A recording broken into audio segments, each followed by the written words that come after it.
জয় রাম, জয় গোবিন্দ, দয়াল গুরু শ্রীচরণে রইল শতকোটি প্রণাম। প্রণাম রইল প্রিয় ভক্তবৃন্দের প্রতি। আজ কথা অমৃত সমান পডকাস্টে আমরা শুনব কথা তুমি রজ তম সত্য।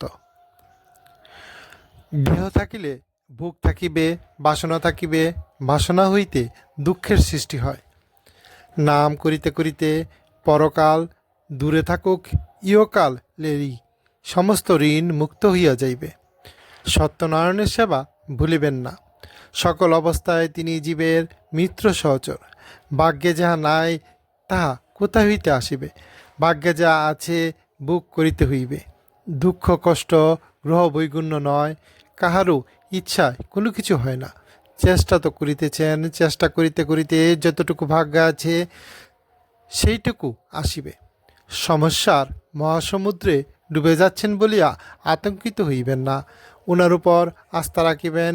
হয় তিনি আপনারে টানিয়া তুলিবেন, নতুবা আপনারে সাঁতার শিখাইবেন। গুরুদেবের আশীর্বাদ ছাড়া কোনো কিছুই সম্ভব না। শ্রীগুরু পূজিত হইলে সকল দেবদেবী পূজিত হন। শ্রীহরি নামের সঙ্গে বিরাজ করেন হেলায় শ্রদ্ধায় বাপি হরিনাম পরায়ণ ভক্তবাক্য। যাহা ভালো মন্দ দেখিয়া নাম করিতে জীবের সাক্ষ্য হয় না, জীবের কর্মখিলাপেও ভগবান দোষ ধরেন না। অতএব নাম সত্য, আমি তো সত্যনারায়ণ শত সহস্র ধারালো অস্ত্র নিক্ষেপ করিলেও কেউ আপনার কোনো ক্ষতি করিতে পারিবে না। জয় রাম, জয় গোবিন্দ। সত্যনারায়ণ শ্রী শ্রী রাম ঠাকুর, বেদবাণী 3য় খণ্ড।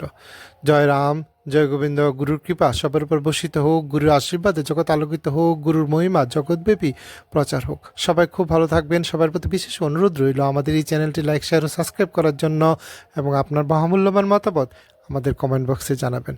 জয় রাম, জয় গোবিন্দ। সবাই ভালো থাকবেন। পরবর্তী কথাতে আবার দেখা হবে।